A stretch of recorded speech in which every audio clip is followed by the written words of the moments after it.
नमस्कार दोस्तों, कैसे हो। उम्मीद करते हैं आप अच्छे होंगे। अल्लाह ताला आपको अच्छा रखे। तो दोस्तों,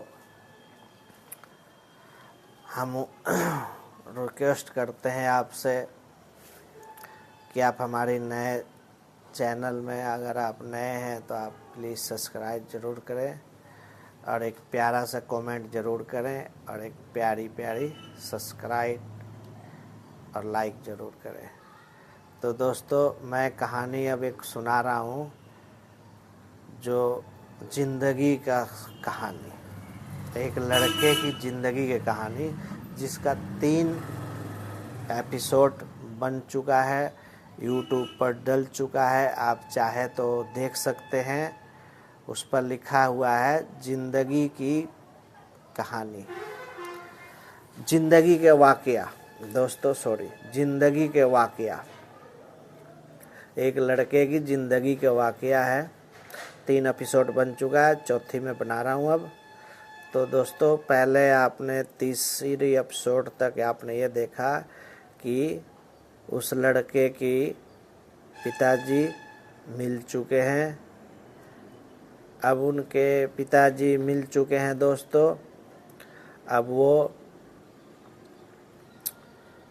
उनके दादाजी मिल चुके हैं और माँ भी मिल चुकी है और भाई भी मिल चुका है। आपने यहाँ तक तो देखा। अगला चौथी एपिसोड में अब आप आगे की कहानी सुनिए। तो दोस्तों, लड़का पढ़ने रहा है, पढ़ता नहीं है, काम करने जा रहा है, अब काम सीख रहा है, लग रहा है। अलग अलग हो गए, दादा भी हो गए, माँ बाप भी हो गए। वो लड़का भी दादा के पास ही रह रहा है दोस्तों, माँ बाप के पास नहीं रह रहा है। इसी तरह करते करते दादा ने कहा उस लड़के से कि तुम्हारी दादी को हम लेके आते हैं। तो दादी को लेने के लिए गए दोस्तों। तो जिस फैक्ट्री में वो चौकीदारी करते थे, चपरासी के काम गेट पर, उसी फैक्ट्री में मैं काम भी सीखता था। तो जो फैक्ट्री के मालिक था वो बढ़िया से पहचान गया था कि ये दादा पोते हैं।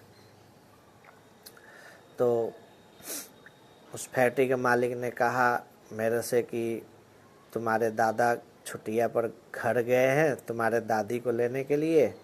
तो तुम ऐसे करो, जब तक गेट पर तुम ही बैठ जाया करो, करना तो कुछ नहीं है, बैठे रहना। कोई गाड़ी वाड़ी आएगा तो गेट खोल देना, नहीं तो बैठे रहना आराम से।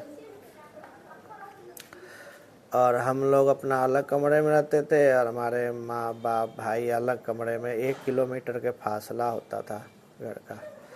तो दादा हमको तो छोड़ के चले गए। अब हम एक फैक्ट्री सा में था, उसमें गोदाम था, उसमें बंद रहता था, काम होता नहीं था, जंगल झाड़ था। उसी में 2 रूम था, जिसमें एक रूम में हम रहते थे। और उसमें भी लाइट पानी तो था, लाइट नहीं था दोस्तों। अकेले बच्चा, बस उसमें पहली बात कि उस बच्चे में उतना अकल बुद्धि नहीं था, इसलिए कोई डर नहीं लगता था उसे। किसी प्रकार के डर, भूत ब्यार, कोई चुड़ैल, इसका कोई डर नहीं था उसको। सांप बिच्छू कुछ डर नहीं था, क्योंकि उसके पास अकल बुद्धि कुछ था ही नहीं, नादान था अभी। तो दोस्तों, गेट पर उस लड़के की ड्यूटी लग जाती है। दादा घर गए दादी को लेने के लिए। अचानक ही एक दिन ऐसे हुआ उस लड़के के साथ दोस्तों, कि जैसे उसने गेट खोला ना, एक बुग्गी आया, माल वाला बुग्गी, घोड़ा बुग्गी। तो उसने गेट खोला, हवा चल रहा था दोस्तों। उस टाइम जून जुलाई का टाइम था। तो हवा में ना, इतनी हवा तेज चल रहा था ना, कि जब वो गेट बंद करने लग गया ना, तो उसका गेट का जो नीचे का एंगल होता है ना, उसके पैर में लग गया, यानी एड़ी में लग गया। अब वो एड़ी में लग गया बहुत बिजोर, लेकिन उसको पता नहीं लगा दोस्तों, क्योंकि वो बच्चा था, पता ही नहीं लगा उसको। तो उसके बाद उसको कुछ महसूस नहीं हुआ, कुछ पता नहीं लगा, वो आ गया दोस्तों। तो दूसरा दिन वो एड़ी सूज गया, बहुत बड़ा हो गया और लाल हो गया। उससे चलना मुश्किल हो गया, उठना बैठना सब मुश्किल हो गया। समझ गए दोस्तों। इतना वो मालिक को पता लगा कि छोटू नहीं आया। छोटू बोलता था मालिक, 2 मालिक थे, 2 बहुत मानते थे, इतना मानते थे उस बच्चे को। दोनों मालिक को पूछो, जैसा लगता था उन्हीं के बच्चा है, ऐसे मानते थे वो दोनों मालिक। तो पता लगा कि छोटू नहीं आया, क्या हुआ तो पता नहीं।